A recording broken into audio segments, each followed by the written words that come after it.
दिल्ली के सरकारी अस्पतालों में अगर आप इलाज के लिए जाते हैं तो क्या आपको सही समय पर डॉक्टर मिलते हैं, क्या दवाइयां आसानी से मिलती हैं और क्या आपको सम्मान के साथ इलाज मिलता है? ये सवाल अब सिर्फ आम जनता ही नहीं पूछ रही, बल्कि खुद दिल्ली की मुख्यमंत्री भी इनका जवाब जानना चाहती हैं और इसी वजह से उन्होंने पूरे सिस्टम को हिलाकर रख दिया है। दिल्ली की मुख्यमंत्री रेखा गुप्ता ने स्वास्थ्य सेवाओं की असली स्थिति जानने के लिए बड़ा कदम उठाया। उन्होंने अचानक अरुणा आसफ अली अस्पताल का औचक निरीक्षण किया।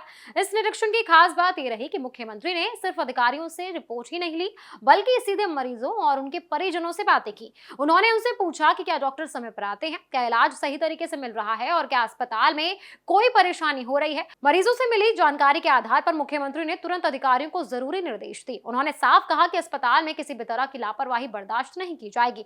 गर्मी को देखते हुए मुख्यमंत्री ने खास निर्देश भी दिए। उन्होंने कहा कि अस्पताल में दवाइयों की कमी बिल्कुल नहीं होनी चाहिए, इसके साथ ही पीने के साफ पानी की पूरी व्यवस्था होनी चाहिए ताकि मरीजों और उनके परिजनों को किसी तरह की परेशानी ना हो। मुख्यमंत्री ने यह भी कहा कि अस्पताल परिसर में साफ सफाई पर विशेष ध्यान दिया जाए। गंदगी की वजह से बीमारियां बढ़ती हैं, इसीलिए साफ माहौल बहुत जरूरी है। उन्होंने इस बात पर भी जोर दिया कि मरीजों के साथ अच्छा और सम्मानजनक व्यवहार किया जाए। निरीक्षण के दौरान रेखा गुप्ता ने डॉक्टरों, नर्सों और अस्पताल के स्टाफ से भी बातें की। उन्होंने उनकी समस्याओं को सुना और काम को बेहतर बनाने के लिए सुझाव भी दिए। सीएम ने कहा कि सरकार का मकसद है हर व्यक्ति को समय पर और अच्छा इलाज मिले। उन्होंने ये भी कहा कि सरकारी अस्पतालों पर लोगों का भरोसा मजबूत होना चाहिए और इसके लिए हर स्तर पर सुधार बहुत जरूरी है। पिछले कुछ समय से दिल्ली सरकार अस्पतालों में नई मशीनें लगा रही है और कई जगहों पर मुफ्त इलाज की सुविधा भी दी जा रही है, लेकिन इसके बावजूद भीड़ और स्टाफ की कमी जैसी समस्याएं सामने आती रही हैं। इसी वजह से मुख्यमंत्री का यह अचानक निरीक्षण एक बड़ा संदेश माना जा रहा है। ये साफ संकेत है कि अब अस्पतालों में काम करने वालों को अपनी जिम्मेदारी गंभीरता से निभानी होगी। मुख्यमंत्री ने यह भी साफ कर दिया कि ऐसे औचक निरीक्षण आगे भी जारी रहेंगे,